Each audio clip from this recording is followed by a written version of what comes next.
মাত্র কয়েক ঘন্টার প্রবল বর্ষণে উপচে পড়ল নদী, শুরু হলো প্রাণঘাতী বন্যা ও ভূমিধস। টাইফুন বাভির তাণ্ডবে লণ্ডভণ্ড ফিলিপাইনের বিস্তীর্ণ এলাকা। প্রকৃতির রুদ্রমূর্তি আর কাদাপানির তীব্র স্রোতে ভাসছে চারপাশ।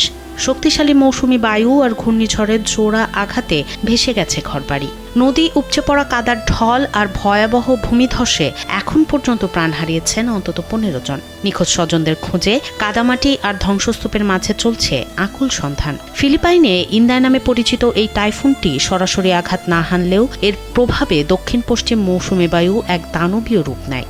শুক্রবার বারাঙ্গায় আরাতুকে সিটি ও আম্বা নদীর বুক চিরে ধেয়ে আসে ভয়াবহ কাদামাখা পানির স্রোত। মিন্দানাও অঞ্চলের পাহাড়ি ঢাল বেয়ে নামা এই হরকাবান ও ভূমিধস মুহূর্তেই পরিণত হয়েছে ধ্বংসস্তূপে।